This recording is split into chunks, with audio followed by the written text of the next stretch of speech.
बिस्मिल्लाहिर्रहमानिर्रहीम, अस्सलाम वालेकुम, welcome to Pepsi G Sports. ICC T20 world cup का सिलसिला जारी है और आज पूरे पाकिस्तान में ईद उल अज़हा का दूसरा दिन पूरे मजहबी जोश और खरोश से मनाया गया और उम्मीद है कि आपका भी ईद उल अज़हा का दूसरा दिन बड़े ज़बरदस्त तरीके से गुजरा होगा। लेकिन जनाब, ईद उल अज़हा के साथ साथ क्रिकेट का फीवर भी जो इस वक्त उरूज पर है, क्योंकि पाकिस्तान की टीम तो आपको पता है कि इस टूर्नामेंट से बाहर हो ही चुकी है। लेकिन आज जो है वो आईसीसी टी20 वर्ल्ड कप में आराम का दिन था और कल से जो है वो आईसीसी टी20 वर्ल्ड कप में दूसरे मरहले का आगाज होगा, सुपर 8 के मैचेस का आगाज होगा और कौन सी टीम किस स्ट्रेटेजी के साथ मैदान में उतरेगी, डेफिनेटली इसको भी डिस्कस करेंगे। और पाकिस्तान की टीम अगर पहुंच जाती सुपर 8 के मरहले में तो यकीनन आज ईद उल अज़हा की जो ये खुशियां हैं इनका मजा दोबाला हो जाता। लेकिन हमारे इस लुत्फ को और ईद उल अज़हा की इन खुशियों को दोबाला करने के लिए कल की तरह जब ईद का पहला दिन हमने सेलिब्रेट किया, आज भी हमारे साथ मौजूद हैं हमारे दो बड़े ज़बरदस्त गेस्ट हैं। सबसे पहले ज़रा हम यहाँ पे खुश आमदीद कहेंगे और ईद के दूसरे दिन ज़रा उनकी मसरूफियात भी जानेंगे कि ईद के दिन दूसरे दिन क्या मसरूफियात रही। तौसीफ अहमद साहब हमारे साथ मौजूद हैं, बेंगलोर के हीरो। अस्सलाम वालेकुम तौसीफ भाई, कैसे हैं? अली वालेकुम सलाम, आपको मुबारक और हमारे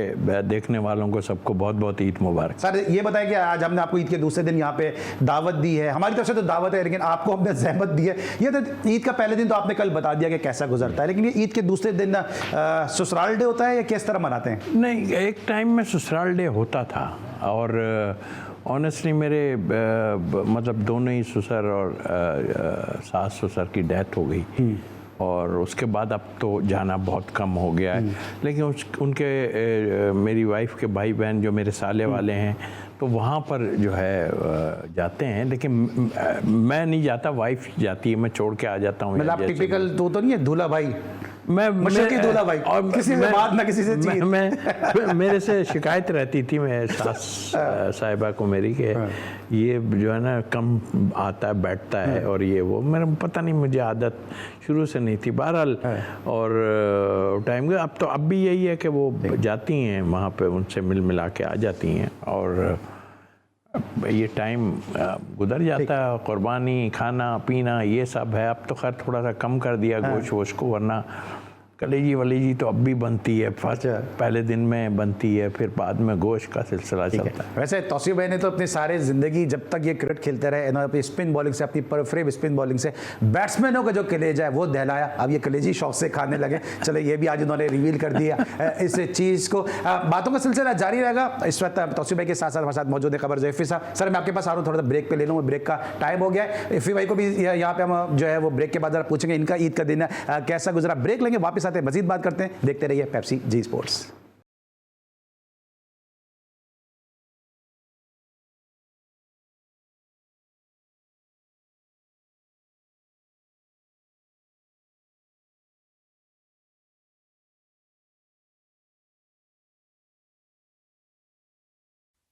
welcome to Pepsi G Sports. और ब्रेक पर जाने से पहले हम बेंगलोर के हीरो तौसीफ अहमद साहब से ईद के दूसरे दिन की मसरूफियात को जान रहे थे और एफ़ी भाई को साथ हम नहीं बात कर सके थे क्योंकि इस वक्त ब्रेक पे जाना था। एफ़ी भाई को भी ज़रा शो में हम खुश आमदीद कहते हैं और इनसे भी थोड़ा सा क्विकली जान लेंगे कि इनका आज का ईद का दूसरा दिन जो है वो कैसा गुजरा, क्योंकि कुर्बानी तो जनाब पाकिस्तान की टीम दे चुकी है और अभी मज़ीद कुर्बानियों की जो है वो गुंजाइश भी है ताकि पाकिस्तान की टीम की इन कुर्बानियों के बाद हम सब भी जो है वो क्रिकेट से जो है वो ईद को सेलिब्रेट कर सकें। एफ़ी भाई वेलकम टू द शो। और उस वक्त आप बात करना चाहते थे, सॉरी इस वक्त मैं आपको इन नहीं कर सका शो में। ये बताएं कैसा गुजरा आपका ईद का दूसरा दिन? ये तो ससुराल जाते नहीं हैं अली। एक तो सबसे पहले तमाम जो हमारे देखने वाले हैं उन सबको, जी टीवी की तमाम लोगों को, तौसीफ भाई को ख़ास तौर से, क्योंकि तौसीफ भाई हमारे साथ मैं बड़ा, मेरे लिए बड़ा ऑनर है कि मैं तौसीफ भाई के साथ बैठता हूँ। उनको ईद मुबारक। और तौसीफ भाई के जितने चाहने वाले, जितने फैंस हैं उनको, अली आपको और तमाम फैमिली को ईद मुबारक। जी अब बताइए कैसा गुजरा? जल्दी क्विकली बता दें, मेरे मैच पर आता हूँ मैं। अली ईद का दिन बड़ा सुस्त गुजरता है भैया। मेरा तो हमेशा अकेलेपन में गुजरा। मैं ईद के तीनों दिन सोता हूँ मैं। और अब क्योंकि काम की नौयत ऐसी होती है कि काम इन दिनों होता नहीं, लोगों से कम मिलता हूँ और सोता ज़्यादा हूँ मैं ईद को। ठीक है, हम बात करते हैं ईद के दूसरे दिन के हवाले से। लेकिन जिस तरह आईसीसी टी20 वर्ल्ड कप को, क्योंकि आज आराम का दिन था और आज कोई मैच नहीं, इसलिए ज़रा हम रिकैप करने की कोशिश करेंगे आईसीसी टी20 वर्ल्ड कप को। कि पहले राउंड में बड़ी बड़ी टीमें जो है वो बाहर हो चुकी हैं। श्रीलंका जो है वो बाहर हो चुकी है, पाकिस्तान की टीम जो है वो बाहर हो चुकी है और इससे जो है क्रिकेट पर क्या असरात पड़ेंगे। फिर न्यूजीलैंड जैसी टीम भी बाहर हो चुकी है। तो तीन ये बड़ी मेजर टीमें जो बाहर हुई हैं। तौसीफ भाई, no one was expecting ICC T20 world cup में पाकिस्तान, न्यूजीलैंड, श्रीलंका, ये इतनी बड़ी बड़ी टीमें बाहर हो जाएंगी, इससे आपको क्या लगता है कि हमारा तीनों ममालिक का क्रिकेट का स्टैंडर्ड ख़राब हुआ है, या ये जो आईसीसी जो ग्लोबलाइजेशन की तरफ जा रही है वहाँ पे जो क्रिकेट ज़्यादा बेहतर हो गई है? देखिए, जिस तरह की ये टूर्नामेंट शुरू हुआ कोई भी नहीं सोच रहा था, और हम बार बार मैं इसीलिए कह रहा हूँ कि आईसीसी ने जो भी किया है मेरे हिसाब से अप टू द मार्क नहीं है। ये हारने की वजह मैं ये भी है इसलिए कि जो आप चीज़ दे रहे हैं ना, जिस पे सारा काम होना है वही प्रॉपर नहीं है, तो फिर कैसे? हार जीत अपनी जगह, जाहिर है हर टीम को उस हिसाब से ही होना चाहिए। ख़राब कंडीशन मिलती है तो आप उसको एडजस्ट करें। बैट्समैन जो कहते हैं जी स्विंग हो रहा है, स्विंग हो रहा है, पता चल गया ना स्विंग हो रहा है, तो फिर उसको इस हिसाब से खेलो। ऊपर आ रहा है, नीचे आ रहा है, फिर उस हिसाब से खेलो। एक ऑकवर्ड कोई उठ जाती है। लेकिन आईसीसी ने जो ये मेला लगाया, अच्छा मेला ज़रूर था, मगर अप टू द मार्क नहीं था क्रिकेट पॉइंट ऑफ व्यू से। ख़राब नहीं हुए हैं लोग, एक आध टीम में प्रॉब्लम है, और सीधी बात है कि हमारी टीम में प्रॉब्लम थी। हमारी 15 की टीम सही सिलेक्ट नहीं हुई थी, और फिर आपने देखा कि काफ़ी चीज़ें हो गई। खैर हम बार बार इसको डिस्कस करके वो नहीं कर, लेकिन हाँ दूसरी टीमें भी इससे जो है थोड़ा सा उनको अफेक्टेड हुई हैं, और ज़ाहिर है वो पिच को जो है हम फिर कहेंगे तो कहेंगे फिर आप कह रहे हो कि एडजस्ट करना चाहिए था, बट आई थिंक मेरा ख्याल है कि वो भी संभल नहीं पाई, और बड़ी टीमें बाहर ज़रूर हुई हैं, मगर जो भी एक छोटी टीम गई है, जैसे मैं यूएसए की बात कर रहा हूँ, तो वो चली गई है। ठीक है, खेला अच्छा है, जो भी वो अपनी जगह है, बट आई थिंक एक अच्छी टीम जो है सेकंड राउंड में जाने से रह गई, मैं समझता हूँ। ठीक है, जो बात करें तौसीफ भाई, इफ़ भाई आपको लगता है ये वेन्यू सही था? ठीक है, आप जो बार बार रोज़ाना एक बात करते हैं कि भाई तमाम जो कंट्रीज़ हैं उन्होंने जो MOU साइन किया था, उनकी म्यूचुअल अंडरस्टैंडिंग से यहाँ पे टूर्नामेंट हो रहा है। आईसीसी की कोशिश थी कि ग्लोबलाइजेशन किया जाए और क्रिकेट को जो है वो फैलाया जाए, दूसरे जो वेन्यूज़ हैं उनको भी तलाश किया जाए, तो उस लिहाज से यूएसए और वेस्ट इंडीज़ को एक वेन्यू के तौर पर रखा गया। लेकिन ये वेन्यू सही था क्योंकि इस मौसम में बारिश की वजह से पिचेस ड्रॉप इन पिचेस थी, फिर वेस्ट इंडीज़ के हिसाब से लोगों ने अपने स्क्वाड तरतीब दिया, इवन पाकिस्तान ने स्क्वाड अपना तरतीब दिया, वहाँ तक पहुँच ही नहीं सके। क्या लगता है आपको कि सिलेक्शन और ये वेदर को देखते हुए क्या ये आइडियल था? ये हाल मेरे ख्याल में तौसीफ भाई ने बता दिया आपको। हाँ, ये ज़रूर मैं कहूँगा इसके अंदर कि यार कहीं अगर स्किल टेस्ट हो रही हो आपकी तो वो कंडीशन मुश्किल है वो वहाँ खेलना मुमकिन नहीं है, क्योंकि विराट कोहली के रन नहीं हो रहे तो हमारे भी आप जस्टिफाई नहीं, मैं इन बातों को नहीं मानता। इसी इवेंट में कैन रदरफोर्ड निकल कर आया 29 बॉल में 63 रन। इसी इवेंट के अंदर कल मार्कस स्टोइनिस, 2 दिन पहले आपने देखा होगा मार्कस स्टोइनिस को, जिस अंदाज से 29 बॉलों पर 63। तो मैं ये कह रहा हूँ कि भैया इसके अलावा भी बहुत सारे होंगे। तो यहाँ मैटर ये नहीं कर रहा कि यार आपकी स्किल्स पूरी हैं या आपकी फिटनेस पूरी है, मैटर ये कर रहा है कि आप अगर उस 11 के अंदर है, क्या आप वो एहलियत रखते हैं? भैया बल्लेबाज या बॉलर के लिए तो मोहताजी तो नहीं होती ना कि यार हमें नहीं मिली, हमारे ख्वाबों के शहजादे मिलते तो हम यूं कर लेते। नहीं, सबके साथ हो रहा है ना यार। ये अकेला पाकिस्तान तो जिम्मेदार शिकार नहीं हो रहा है इसका, या अकेला ओमान या अकेला बांग्लादेश या अकेला कोई टीम, 20 टीमें खेल रही हैं अली, और वो इवेंट कराने वाले जो लोग हैं उन्होंने काफी पेपर वर्क किया इसके ऊपर, उसके बाद जाके मुतफक्का मंजूरी से हुआ है भैया। ऐसा नहीं है कि जो बाइडन ने कह दिया था लिख करके ऐसी की तैसी मैं देखता हूँ क्रिकेट का वर्ल्ड कप कैसे नहीं होता। तो भैया या बदमाशी थोड़ी हो रहा है, या मुतफक्का हो रहा है, और कोई अगर रो रहा है इसके ऊपर कि हम इस वजह से हो गए या बारिश हो गई, तो यार ये तो इंग्लैंड में भी हुई बारिश है, वो तो वहां तो आईसीसी नहीं है कहीं, ठीक है, वहां आयरलैंड गया, वहां पर भी बारिशों का इशू था। तो यार रोने के लिए तो बहुत सारी चीजें हैं ना अली, मगर जहां तक इन कंडीशन की बात है, हाँ ये जरूर है कि आउटफील्ड जो है ना उसके हवाले से कुछ शिकायत है, बिल्कुल ठीक है। मैं पिच के ऊपर तो तौसीफ भाई के होते हुए मेरे मुंह से कुछ निकल भी नहीं सकता भैया, ना मैं किसी के बैट या बॉल को बता सकता हूँ, मगर बात सीधी सी ये है कि आउटफील्ड आप जरूर कह सकते हैं कि कुछ मैचेस की थी। रोहित शर्मा ने कंप्लेन, रॉयल ड्राविड ने करी, इवन पाकिस्तान की तरफ से भी मोहसिन नकवी का हमने सुना था उन्होंने की होगी। आप अपनी रिकमेंडेशन दे सकते हैं अली, वो कोई दरवाजे बंद नहीं है, लिखा नहीं है कि आप कुछ बोल नहीं सकते। आप कंप्लेन की बात कर रहे हैं, वो ब्लेम गेम भी शुरू हो चुका है। श्रीलंका ने कहा कि हमारी टीम जो है वो बारिश की वजह से बाहर हुई। Do they deserve to enter in super 8 stage है, क्योंकि जिस तरह से श्रीलंका क्रिकेट खेली है, आपको लगता है वो डिजर्व करते थे? अली मेरे ख्याल में अगर श्रीलंका, बांग्लादेश, इनकी कंडीशंस आप देख लें, यहाँ फंसी हुई विकेटें होती हैं। यहाँ मैंने तो मुझे अच्छी तरह याद है कि वसीम भाई एक दफ़ा कह रहे थे कि यार श्रीलंका सीरीज आती है ना, तो हमारी कोशिश ये होती है कि यार 3 टेस्ट हैं तो एक ही खेले आदमी, क्योंकि बाकी 2 के अंदर जो है ना, वहाँ तो बॉलर का मसला रहता है ना भैया, वहाँ हल्का वाला चलता है वहाँ पे 128 130 बस यही वाले कामयाब है, तेज वाला तो बेकार है वहाँ पर। तो वहाँ की कंडीशन भैया ऐसी ही है, थोड़ी सी बहुत मुख्तलिफ होंगी क्योंकि ये ड्रॉप इन है, वो उनकी अपनी जेन्युइन कंडीशंस होती हैं। तो ये कह सकते हैं आप कि भैया ड्रॉप इन के ऊपर थोड़ा मुश्किल हो रहा है। हाँ, यहाँ रवीज राजा याद आ रहा है मुझे, वो जो 30 35 करोड़ की ड्रॉप इन पिचेस पाकिस्तान में ला रहे थे, अगर वो रहते इस वर्ल्ड कप तक तो शायद पाकिस्तान उस पर ट्रेन हो चुका होता, क्योंकि वो लाते जरूर, ऐसा नहीं है। तो फिर टीम का क्या होता, क्योंकि खेल तो बाबर आजम ही रहा होता, क्योंकि बाबर आजम खेला तो उनको किसी को खिलाना नहीं था। अली मैं ये कह रहा हूँ खेलेंगे तो यही ना यार, तौसीफ भाई को मैं सिलेक्टर बना देता हूँ और तौसीफ भाई को कहता हूँ जाएं ये 25 लड़के आप मुझे दें, उसमें बाबर आजम का नाम होगा, पूछ लें आप इनसे। ठीक है, T20 में होगा, उसमें क्रिकेट की आसमानी किताब पे अपना एवरेज स्ट्राइक रेट लिख गया, तिल्ले ने एवरेज ऐसा मेंटेन किया हुआ है कि जब आप दुनिया के बड़े प्लेयर्स से उसका मुकाबला करेंगे ना, तो 15-18 में उसका नाम आ ही रहा होगा। ठीक है तौसीफ भाई, चले इससे पहले किसी और सवाल की तरफ आऊँ, क्या T20 में आप बाबर आजम को रखेंगे बतौर मेंबर सिलेक्शन कमेटी या चेयरमैन सिलेक्शन कमेटी? इससे पहले मैं वो बात, ये जो ग्राउंड पे सब हो रही थी ना, इसकी बात ज़रूर करूँगा। देखें, क्रिकेट का बादशाह जो चला रहा है पूरे उसको, मैं इंडिया की बात कर रहा हूँ कि इंडिया उस सबके सामने है कि वो एक है। वो जब इस जगह की शिकायत कर रहा है तो कुछ ना कुछ तो है। वो जब इस चीज़ों को, वरना वो जो है मैनिपुलेट करके खामोश हो जाता कि भाई नहीं ऐसा नहीं है, चलो ठीक।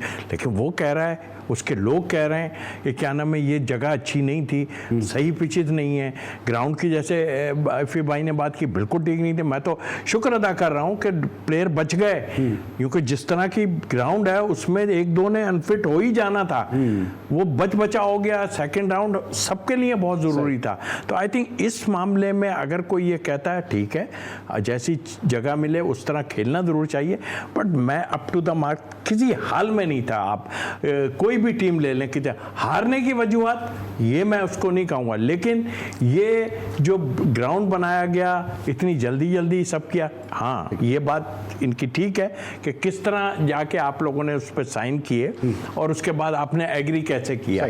जब आपको पता ही नहीं था, क्रिकेट बोर्ड को उन लोगों ने देखे होंगे ना, खास तौर पर इंडिया को नहीं पता ये था। तो नहीं कि अमेरिका जाने की चाह में सबने जल्दी आंखें बंद किए साइन कर दिए यार। हमारे तो वीज़ा लग के भी पता नहीं क्या हो गया बात, लेकिन बात वही है। जल्दी से मुझे बाबर आजम क्या आप सिलेक्ट करते T20 में? देखिए, शुरू में तो मैं कभी भी ना करता हूँ उनको, और देखिए जिस तरह की वो खेल रहे थे ना, लेकिन आप जो आपके पास टैलेंट है ना, उस हिसाब से अगर आप देखें ना, तो वो उसमें एडजस्ट हो रहा था।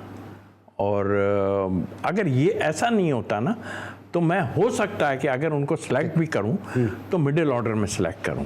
देखिए, मेरे को सबसे ज़्यादा परेशानी क्या है, जो लोग बात करते हैं, अब तो खैर डॉट बॉल का भी आ गया है सिलसिला, लेकिन मैं अगर होता, मैं उस बंदों, यार ऑस्ट्रेलिया की वे ऑफ प्ले तो देखो यार, 6 ओवर में, दुनिया में 6 ओवर में रन बन रहे हैं। लोग कहते हैं 6 ओवर नहीं, लंबे खेल के जाओ, लंबे नहीं खेल सकते भाई। मिडिल ऑर्डर आपके 2 ओवर आते हैं, किसी का 1, आप उठा के देख लेना कितने आसिफ अली को कितनी बॉलें मिलती थी, या दूसरे मिडिल में जो कैरियर खत्म हो गया, आसिफ अली का कैरियर खत्म हो गया, कितनी उनको बॉलें मिलती थी यार।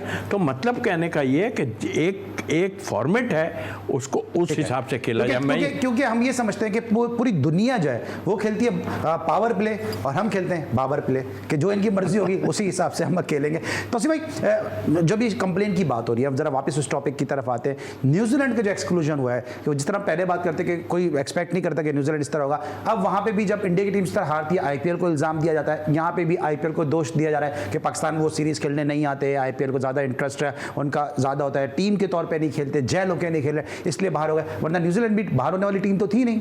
बिल्कुल ठीक कहा आपने, न्यूजीलैंड बाहर होने वाली नहीं थी, और अब हारे हैं तो देखें ना, हर जगह परेशानी शुरू हो गई है। 8, 9, 10 के लड़के उनके वहाँ गए हुए थे, भाई किसने कहा था आप भेज दो, नहीं भेजते ना फिर, या ये सीरीज नहीं रखते। चलो हम ये भी मान लेते हैं कि यार ठीक है, 2 नए लड़कों को चांस मिलने का था, और नई टीम है, उनमें से लड़कों ने कुछ तो किया ना, हमारी टीम को तो उन्होंने हरा ही दिया ना, उस लिहाज से अगर आप देखें, ठीक है, चांस लेने में कोई बुराई नहीं है आप नए प्लेयर्स के, लेकिन हमारे पास तो प्रॉब्लम ही है ना, हम कहाँ चांस लें, किस पे चांस लें। जब भी कोई ऐसी टीम आती है, उसमें हम चांस ही नहीं लेते, तो फिर वहां तो खत्म ही हो गया ना। फिर तो आप किसी को भी कहते रहो बाबर इस फॉर्मेट में होना था, नहीं होना, आपके पास लड़के ही नहीं है, आप कहां से लाएंगे घुमा फिरा के। और सही बात है कि अगर होता तो वो उसकी सिलेक्शन होनी थी, इसलिए कि आपके पास है ही कोई नहीं, आपने किसी को चेक ही नहीं किया उस दौरान, कहा गया फिर भी चेक नहीं किया आपने। तो उस लिहाज से मैं कहता हूं कि ठीक है, न्यूजीलैंड की अपनी एक वो है, हर बोर्ड जब हारता है तो इस तरह की बात करता जरूर है, तो आप रिस्ट्रिक्ट कर देना, ना जाने देना किसी को खेलने। मैं तो इस पे बहुत वो हूं कि भाई देखिए, फर्स्ट आपकी डोमेस्टिक क्रिकेट है, जब आपकी डोमेस्टिक क्रिकेट हो, जब आपके की प्लेयर खेलने चाहिए, ताकि आवाम को भी तो पता चले, क्राउड तो जाए देखने इन लोगों को, लेकिन जब कोई खेलना ही नहीं चाहता तो फिर ये अब चल दे रहा है, दुरुस्त है, अब रिस्ट्रिक्ट करना पड़ेगा। ठीक है, अब रिस्ट्रिक्ट करना पड़ेगा। अभी तौसीफ भाई वाहिद क्रिकेटर नहीं जो ये बात कर रहे हैं कि लीग खेलने ना जाएं। मुझे तो अभी भी वो नाम याद है कि जब पाकिस्तान की जो वो कैंप लगा हुआ था, पाकिस्तान की सीरीज एक आने वाली थी, एक साहब इस वक्त पाकिस्तान की टीम के साथ एसोसिएट हैं, एक साहब इस वक्त टीवी चैनल पर बैठे हैं, दोनों बांग्लादेश की मोहम्मडन लीग खेलने चले गए थे। तो आज वो लोग ये बैठ के बातें कर रहे हैं कि जनाब लीग खेलने पर पाबंदी लगनी चाहिए या लीग खेलने नहीं जाना चाहिए। एफ भाई अगर दूसरे पर्सपेक्टिव से देखते हैं तो भाई उनकी बी टीम भी आती है, तो पाकिस्तान को जो खल्ली वल्ली टीम लेते हैं, जो भी टीम आती है हरा के चली जाती है, तो फिर न्यूजीलैंड बोर्ड का फैसला सही था ना कि आप जाके वहां पे कॉम्पिटिटिव क्रिकेट खेलो। और यही फिर जो है वो उसने भी कहा, माइकल वॉल ने भी कहा कि जब इंग्लैंड के प्लेयर को बुलाया कि वो अच्छी क्रिकेट खेल लेते यार, पाकिस्तान से खेलने कहाँ आ गए। अली मेरे ख्याल में अगर विलियमसन ही आप उठा लेना तो 10 साल में मना है विलियमसन, तब तो उससे पहले कोई है, मुझे तो कोई इतना स्टीवन फ्लेमिंग थे किसी जमाने में, ठीक है। तो विलियमसन वहाँ तो 55-60 लाख लोगों का मुल्क है यार, 10 साल में 10 निकलते हैं, उनमें से कोई एक बन पाता है, एक या दो बहुत ज़्यादा। उनके पास तो बेंचें नहीं होती, वो तो लड़के अपने तैयार पैदा करते हैं पाकिस्तान भेजने के लिए कि ये सीख कर आएंगे वहाँ पे। उनमें से कोई चैपमैन है, कोई रविंद्रा है, वो मैच मार के जाते हैं इनको, आप इनको खिलाड़ी बना देते हैं, आपसे सीख के जा रहे हैं। मुकाओ की टीम याद है आपको, 55 गोल मारे थे पाकिस्तान हॉकी ने, उसके बाद आप देख लें जापान से जीतने के लाले पड़े हुए इनको। तो इनका हाल भी यही हो रहा है क्रिकेट में। बात सीधी सी ये कि आपके पास तो नर्सरी है, आप देंगे नहीं। तौसीफ भाई बिल्कुल ठीक कह रहे हैं, आप जब खिलाएंगे नहीं, आप जब सोच लेंगे मेरा गुड्डू है, मैं गुड्डू को 5-5, 6-6 मैचेस दूंगा, मुझसे पूछने वाला कोई नहीं है। अबे गुड्डू तुम्हारी आसीन से निकल के तुम्हें काट के साइड में कर गया, वो कहां गया है तुम्हारा गुड्डू? गुड्डू तो कप्तान है, अब तुम कहां हो? तुम कहीं नहीं हो।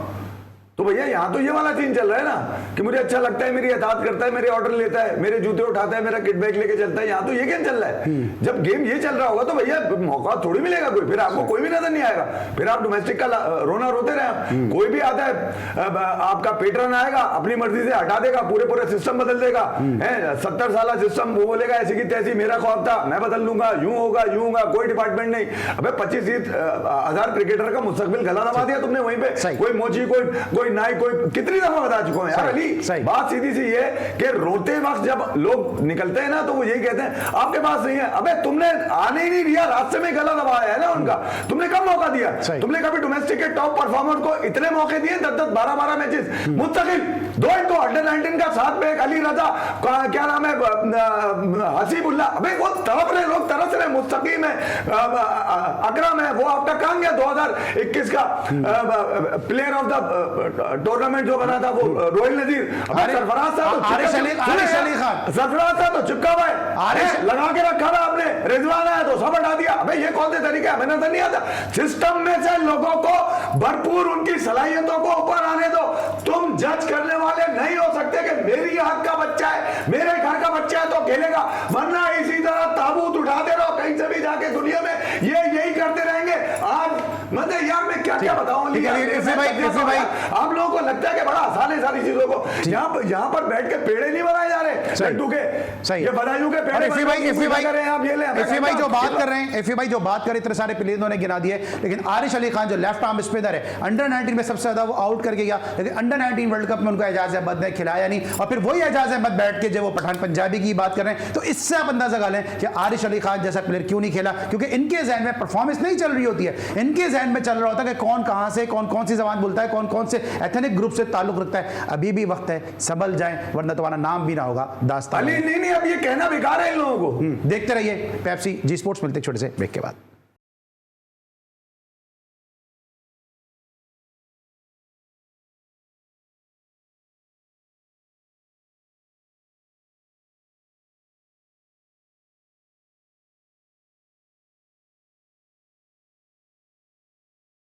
Welcome back to Pepsi G Sports. और आप देख रहे हैं जनाब कि हम किस तरह से पाकिस्तान और की टीम को डिस्कस कर रहे हैं। साथ साथ वर्ल्ड कप में आज चूंकि आराम का दिन था, कल मैच है खेला जाएगा साउथ अफ्रीका वर्सेस यूएसए। इस मैच को जरा डिस्कस करेंगे। जिस तरह साउथ अफ्रीका को नेपाल के सामने 1 रन से कामयाबी मिली, एक मुश्किल मैच था, उसके बाद वो किस फ्रेम ऑफ माइंड के साथ उतरेंगे सुपर 8 के मरहले में, उनका मोराल का क्या हाल होगा। फिर दूसरी तरफ यूएसए जो पाकिस्तान को आउट क्लास कर आया, उसने आयरलैंड को हराया, उसने कनाडा को हराया, इंडिया को उसने टफ टाइम दिया, और यूएसए किस मोराल के साथ ग्राउंड में उतरेगा। तौसीफ भाई, एक ऐसी टीम जो इतना अच्छा खेल कर आई और एक ऐसी टीम के जो ऑन पेपर थोड़ी मजबूत है, लेकिन नेपाल के सामने 1 रन से वो जीते हैं मैच, किस तरह इस मुकाबले को देख रहे हैं?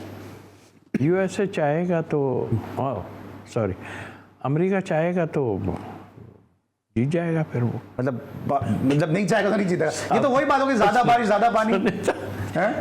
सॉरी, ये मैं कह गया किसी रो में, बात तो ठीक ही है ना यार, सही है, उनकी मेहनत है, वो आए ज़रूर है, लेकिन साउथ अफ्रीका इनको हरा देगा। ऐसा नहीं। देखिए, वहाँ है पोजीशन स्पिनर्स की।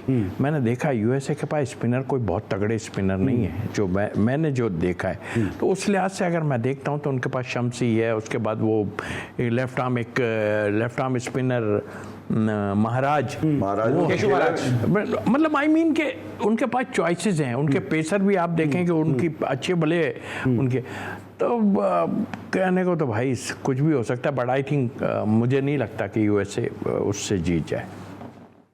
ठीक है, आपको क्या लगता है जनाब इस मैच में?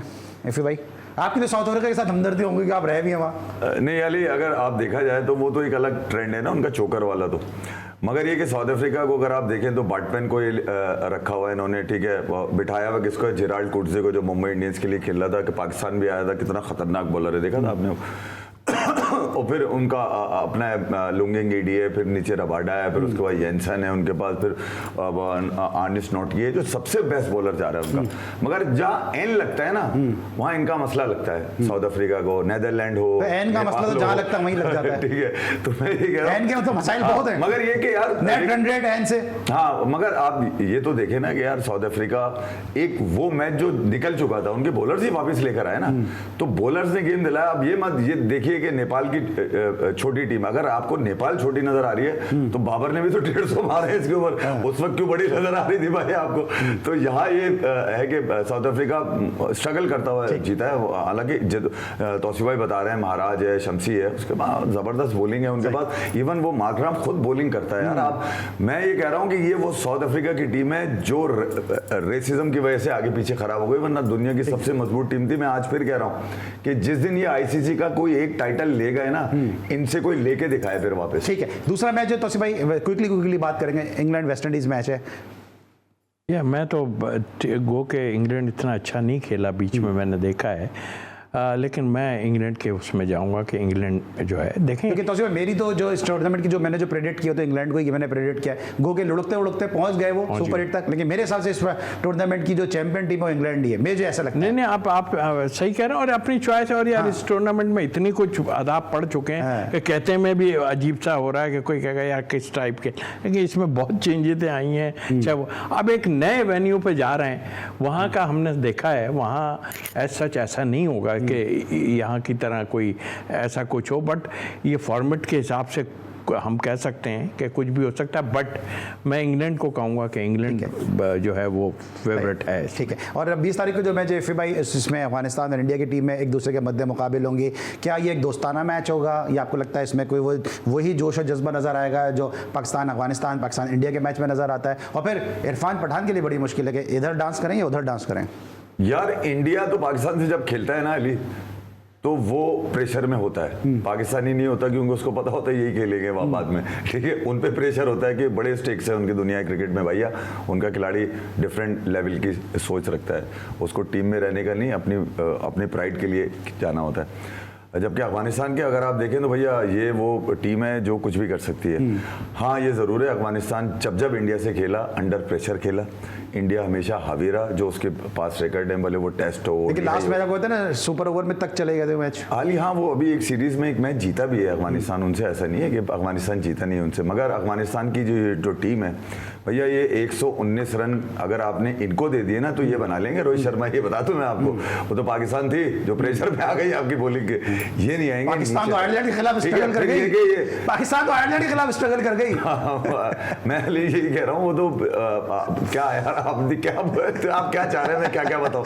मैं सिर्फ ये कह रहा हूँ कि अफगानिस्तान को जरा सा हैंडल विद केयर। 80-20 मैं बोलूँगा 80% इंडिया विन है। सही, ठीक है। और जिस तरह हम बात भी कर रहे हैं अफगानिस्तान इंडिया के मैच के हवाले से, तो इंडिया का जो ट्रैक रिकॉर्ड है वो तकरीबन इवनली पॉइज्ड है। 14 T20 मैचेस खेले इंडिया ने वेस्ट इंडीज़ की सरजमीन पर, और उस सॉइल पर उन्होंने 7 जीते हैं और 7 मैचेस हारे हैं। लेकिन अब ज़रा सा बात कर लेते हैं कि विराट कोहली, ये जो फॉर्म है विराट कोहली की, क्योंकि लास्ट मैच में भी जो अफगानिस्तान का अगेंस्ट विराट कोहली खेले उसमें भी 0 पर आउट हुए, अभी भी जो उनकी परफॉर्मेंस है वो अप टू द मार्क नहीं है। क्या लगता है आपको कि विराट कोहली के लिए भी बड़ा इंपॉर्टेंट ये मैच होगा?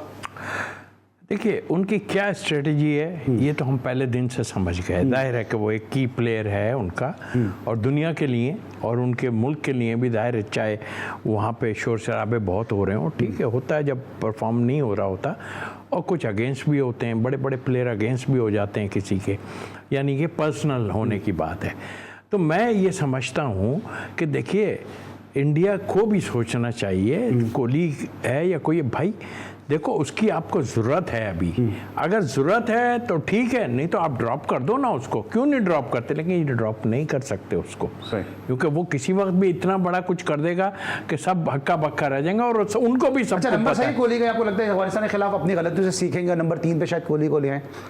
नहीं, मुझे नहीं लगता, क्योंकि इन्होंने एक हो सकता है कि वो अपने स्ट्रेटजी चेंज करें, बट आई थिंक उसको ये करवाया है तो इसका मतलब है उसकी जगह ऊपर ही ले जाने के लिए। और फिर ये इस टाइप के दोनों प्लेयर हैं कि अगर 6 ओवर में इनके लगने शुरू हुए ना तो ये सारे मैच को खत्म कर देंगे। पिचेस भी चेंज है, अमेरिका हाँ पिचेस भी चेंज है, मेन चीज यही है कि पिचेस भी। कोहली की बात और रफी भाई इतनी देर खामोश रह जाए, ऐसा हो नहीं सकता। थोड़ा बनाए बात करनी, इसी नहीं मैं खामोश हो गया। छोटा जवाब इसीलिए दिया। जी सर, शुरू हो जा गुरु, हो जा शुरू। नहीं यार, मेरे ख्याल में तौसीफ भाई ने एक बड़ी पंच लाइन इस पूरी गुफ्तगू में दी कि यार कोहली के बारे में वो कुछ ऐसा कर देता है कि सब लोग हक्का बक्का रह जाते हैं। तो इसका मतलब है कि इसके अलावा कोई भी नहीं है, और उसके अलावा अगर होता तो कुछ ना कुछ हो रहा होता भैया, वही कर सकता है। मेरे ख्याल में वो जो छक्का है ना हारिस रऊफ को जो मारा था, उस छक्के पे आईसीसी ने बता दिया कि इससे अच्छा छक्का लग ही नहीं सकता क्रिकेट के अंदर। वो जो छक्का उसने हारिस रऊफ को मारा, ठीक है, और वो पेस और वो पूरी फिजिक्स केमिस्ट्री वहाँ खत्म कर दी उसने, और कई लोगों के तो कैरियर भी खत्म कर दिए। मतलब कंट्रोवर्सी भी हुई थी कुछ। और बासित भाई के जो 3 छक्के हैं ना, वो यही वाले 3 छक्के हैं जो बाबर को बासित भाई ने तो कहा, सर सुने ना, बासित भाई ने तो कहा कि कोई टॉप ऑर्डर नहीं मार सकता 3 छक्के इस तरह। नहीं, असल में विराट टॉप ऑर्डर का प्लेयर है भी नहीं, मैं बता दूं आपको, टॉप ऑर्डर का प्लेयर नहीं है वो उससे आगे का ऑर्डर का प्लेयर है। वो टॉप ऑर्डर तो बाबर है, रिजवान है, ठीक है, बटलर है। लेकिन बासित भाई एक चीज और भी कही थी, मुझे बासित भाई ने कहा तो मैंने जरा बातें करने ही लगूं मैं। आपने कहा बासित भाई ने कहा कि आजम खान मार सकता है 3 छक्के इस तरह, बाबर नहीं मार सकता। नहीं, आजम खान तो गेंडा है, बाबर आजम कहते हैं, वो कैसे मारेगा? तो बाबर कहते हैं, मैं थोड़ी कह रहा हूँ यार। अली देखिए, समझे नहीं आप, विराट कोहली एक डिफरेंट चैप्टर है, वो क्रिकेट से एक अलग चैप्टर है वो, ठीक है। उसको लोगों ने अपना हीरो इस वजह से बनाया हुआ है कि उसको देख के क्रिकेट खेली जा रही है। सही, उसकी क्रिकेट नहीं देख रहे लोग। हर माँ जो है अपने बच्चे में विराट कोहली इसलिए देख रही है कि ये बनाना है इसको, उसने एक एग्जांपल सेट करी है दुनिया में। अब इस पे इतलाक सिर्फ ये नहीं है कि दुनिया की सिर्फ इंडिया की माएँ देखें, अबे दुनिया की कोई भी माँ ये ख्वाब देख सकती है कि विराट कोहली जैसा बच्चा होगा। अच्छा, हो गया। क्या समझते हैं कि जो इंडियन मीडिया कह रहा है कि Rashid Khan will be the dangerous customer for this match?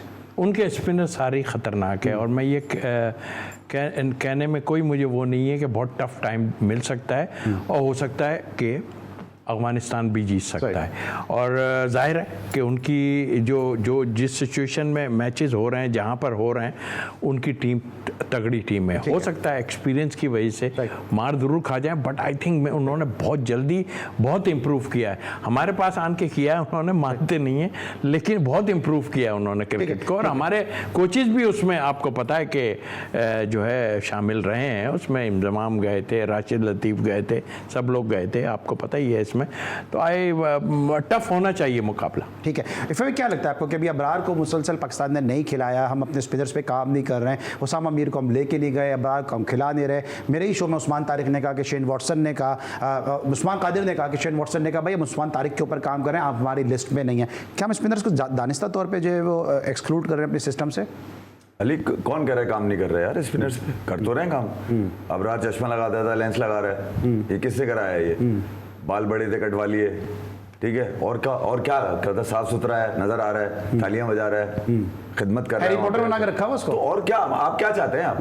मतलब एकेडमी में यही तो सीख रहा है बच्चा, और क्या कर रहा है? वो भाग के जा रहा है, पानी पिला रहा है, बस, और क्या?